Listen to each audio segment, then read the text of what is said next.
My first experience at the Capitol was in 1975, and I was a senior in high school in Prineville, a little small town in Central Oregon.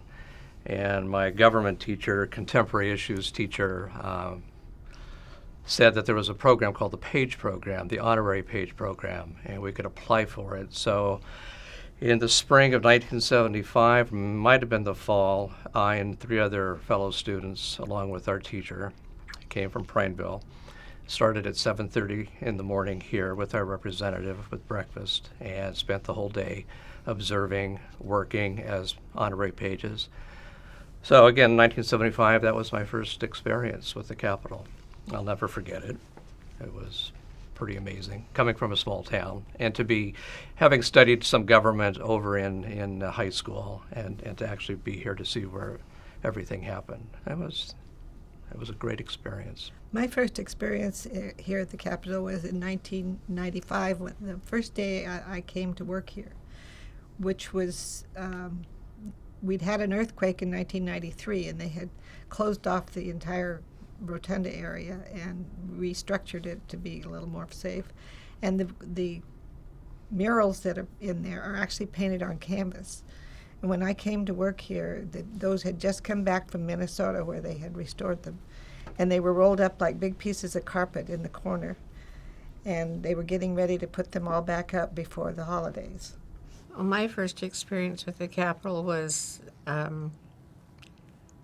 think Sherry was in the 3rd or 4th grade at Kaiser School, and we had a tour.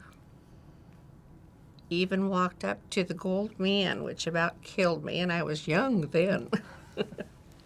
But it was an awesome experience to walk up there and see him and then look out over Salem.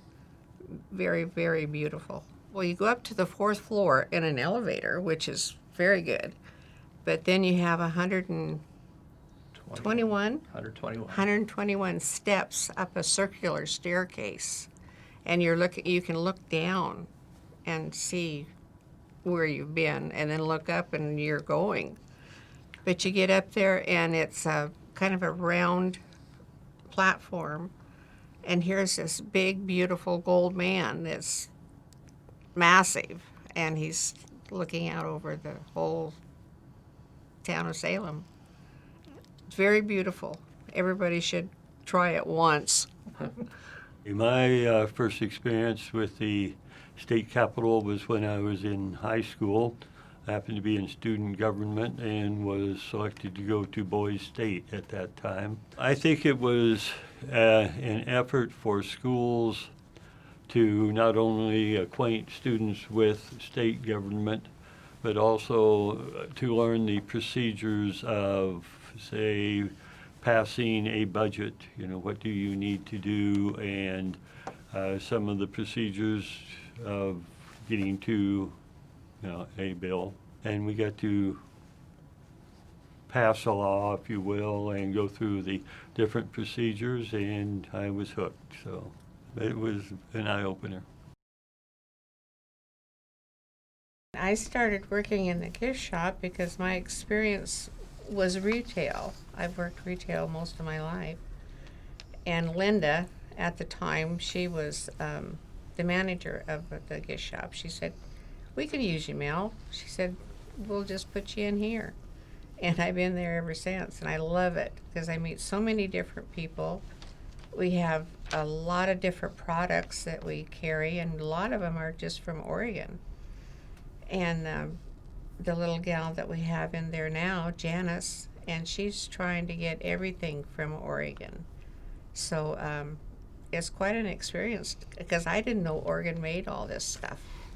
And here it comes, and it's like Pendleton, Sherwood, Amity. We get a lot of different things from the little towns. I give tours, and in the summertime, it's mainly people that come from out of state, people that have lived in this town for 50 years and have never been to the Capitol. School groups during the school year, Rose Festival, princesses who come every year. It's just a cornucopia of the types of people that come who want a tour. Some people will come in and just want to go through the building themselves. Other people are coming in for a specific tour time, like 2:30 or 10:30. And that's been my job. So every group is different. There'll be days that maybe I'll have a tour of one person, but I'm going to spend the good hour with them and make sure they leave having had a good experience. We do have a script, a kind of an outline that we're supposed to follow, and we try as best as we can to follow that script. If it's a group of fourth graders that are quite squirrely, it changes a little bit. My job started out to be doorkeeper, changed to usher. Basically, I do the same thing. What's important about my job is that I want to make people feel welcome to the state capitol, whether they're from our state or from another country. I try to station myself just on the inside of the inside door and welcome them as they come in and seat them if they need help, or if they have a question, answer it at that time. Try to be proactive rather than reactive.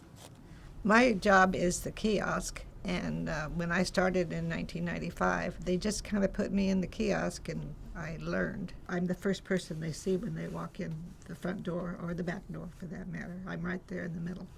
And for much of the time that I've worked here, I was the only person sitting out there. Now we always have a staff person out there. And what I do is answer the phones, and the phone number coming in there is apparently a general information number for the state, because I get all kinds of calls. And also I help tourists who come in. I give them ideas of places to go and things to do. During session, I spend a lot of time telling people where hearing rooms are, how to find their representatives and their senators, and that sort of thing. So I'm just a general information person. One of the things that I've done with student groups coming in, and just in the last couple of years, I have found copies of pictures of students who have come up with an idea for a law or a bill. And those stories have happy endings. For example, a few years ago, a young 13-year-old from Seaside, Oregon, came up with an idea to recognize Oregon artists. And her name was Haley. She had to come down and testify both before the Senate and the House. She came down and saw the governor sign her bill into law. I love sharing stories like that with kids, the moral of the story being that anybody at any age can come up with an idea. The one event that I remember most of all was the 150th birthday party. It was on a Saturday, and a lot of us volunteered to come down and greet the people coming in. Of course, we didn't realize that about 10,000 people were going to show up, and there were so many people, in fact, that the fire marshal had to close off the doors and only let people in when somebody had left. And I was sitting I was at a table in the hallway just next to the kiosk there, and I was counting off 50 people at a time to go up on the tower trips. And after the first couple of tours, they figured out that what they started out with maybe was 40 or 50 people. What they ended up with was maybe 60, because people tagged on as they were going up the stairs. And then they started giving out tickets. So you had to have a ticket before you could go up there. And so I was just kind of there monitoring what was going on, but people were walking on my feet. And I had to sit up on the table, and you literally almost could not move in there. There was that many people. And I think we were all exhausted for a week or so after that. It was just quite an event. Describing to people that we have a citizen legislature, that these are not full-time lawmakers. Like in California, they don't get paid a yearly salary. What they do get paid is somewhat minimal. So they're always interested to see that we have a lot of women. Almost 30% or 30 out of the 60 representatives are women. So that has changed. That has changed in the last 10 years. I do a lot of explaining in that area too, from the kiosk, as people, particularly people from other states or other countries, are very interested in our political process here, whatever happens here. And when I first came to work here, the legislature only met every 2 years, so on the odd years. So the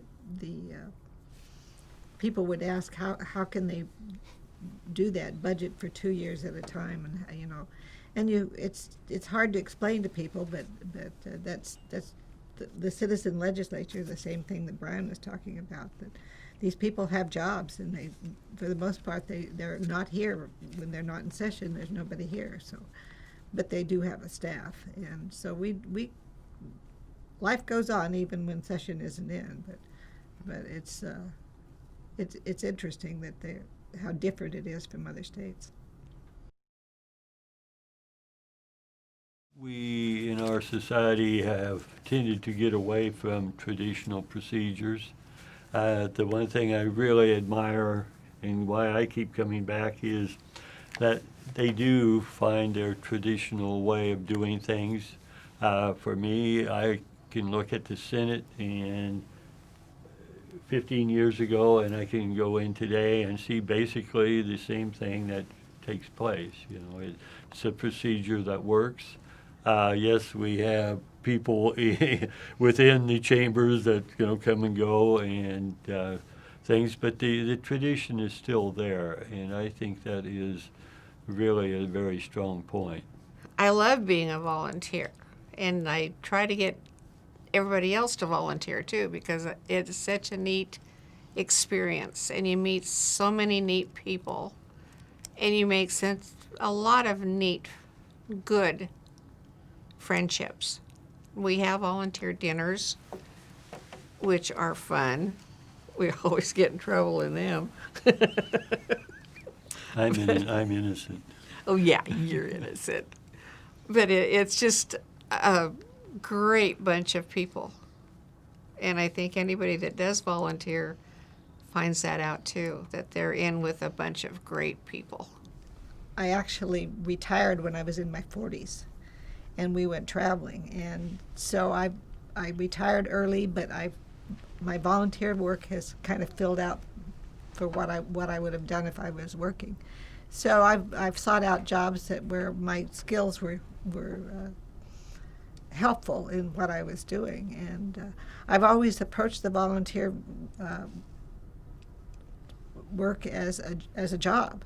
I'm committed to it, and and they only ask for a half a day a week, and sometimes we fill in on other days, but they don't ask a lot of you when you volunteer, but people really appreciate it, and that kind of makes my life worthwhile.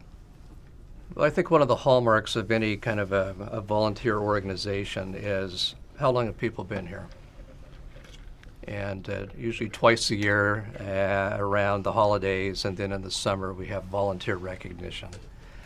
And so they have that down perfect. We recognize, or volunteers are recognized for the job. We don't do it for the twice a year parties or get-togethers, but the fact is that we recognize people for their years of service. And so, for example, this fall we had it actually had been postponed from summer, and you have the 5-year volunteer, you have the first-year volunteer, the 10-year, the 15, the 20, 25. It's coming up. Coming up. And so for me, joining this organization as a volunteer, I was always impressed from the very beginning the number of years that people have put in and continue to put in. They must like it. They must like the recognition, the camaraderie that we have, all different jobs that we do. But I think that's a testament to the people that coordinate the volunteer program to make us feel worthy, to make us feel valued. You couple that with this building, there you go. It's a win-win for everybody. It has been for me.